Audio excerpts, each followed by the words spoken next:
అమ్మా నాన్న అనాథుల పుణ్యక్షేత్రంలోకి వచ్చి ఆగిన ఈ వ్యాను నుండి దిగిన ఈ మానసిక వైకల్యుడు నల్గొండ ప్రాంతంలో ఉన్న దివీస్ కంపెనీ దగ్గర అపస్మారక స్థితిలో పడి ఉండటం చూసిన ఆశ్రమ సిబ్బంది శ్రీ శ్రీ శ్రీ పుణ్యలింగేశ్వర స్వామి పుణ్యభూమికి పునర్జన్మను ప్రసాదింపజేయుటకై తీసుకువచ్చారు.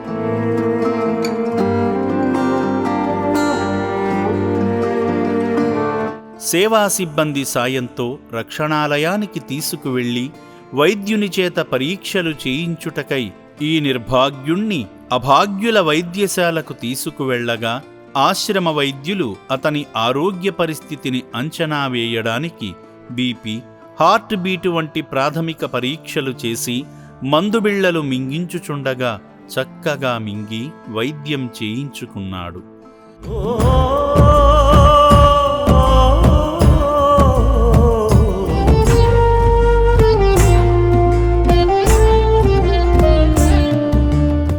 ఆకలి కేకలతో అలమటించిన ఈ మతిలేని మనిషికి ప్లేటు నిండా మంచి భోజనం పెట్టారు. అసలేం జరుగుతుందో తనకే అర్థంగాని స్థితిలో చూస్తూ ఏదో ఆలోచిస్తూ మౌనం వహించాడు. ఆ అన్నం వైపు చూస్తూ తినాలా వద్దా అనుకుంటూ సందిగ్ధ స్థితిలో ఉండిపోయాడు. ఆశ్రమ సిబ్బందిలో ఒకరు తన పరిస్థితిని వివరించాడు. అమ్మ నాన్న ఆశ్రమం నుంచి నల్గొండ పోయి వస్తుంటే దారిలో దివీస్ కంపెనీ దగ్గర కలిసిండు.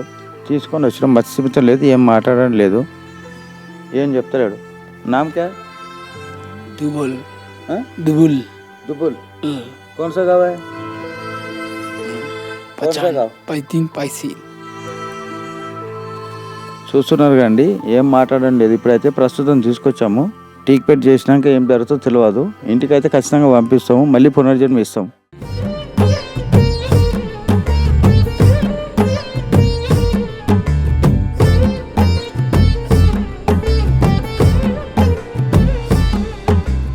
పునర్జన్మ కార్యానికి సంసిద్ధుడను చేసి క్షౌరశాలలో జుట్టు కత్తిరింపజేసి పెరిగిన గోళ్లను సైతం కత్తిరించారు.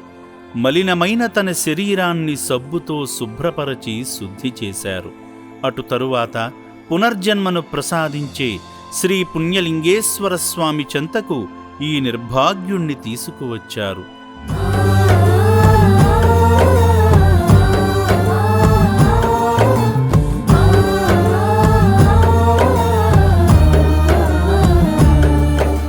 గంట ఎలా కొట్టాలి అని అడిగి గంటను కొట్టి దానివైపే చూస్తున్నాడు.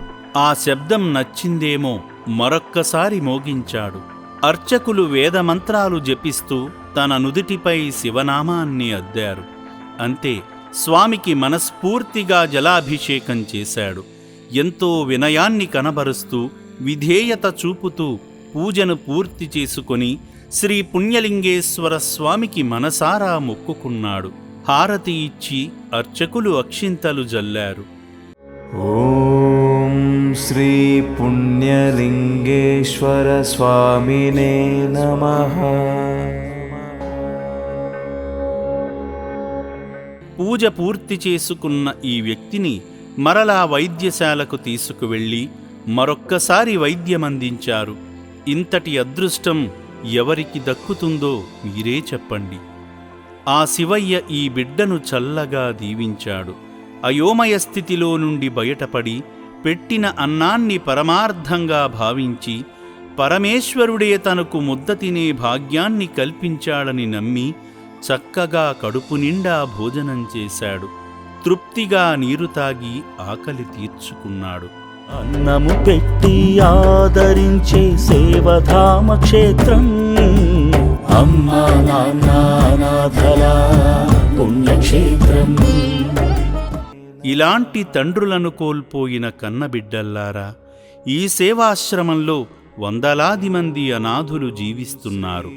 సేవాభావంతో దయాగుణంతో మీరందిస్తున్న సాయం వల్లనే ఈ దీనులు ఆకలి కేకలతో అలమటించకుండా సంతోషంగా ఓ ముద్ద తింటున్నారు, చక్కగా జీవిస్తున్నారు. దానికి కారణం మీరు అందిస్తున్న సాయమే. నిర్భాగ్యుల ప్రశాంత జీవితానికి కారణమైన మీకు, మీ కుటుంబానికి శివానుగ్రహం ఎల్లవేళలా తోడై ఉండాలని మనస్ఫూర్తిగా కోరుకుంటున్నాము. సర్వే జనాః సుఖినో భవంతు.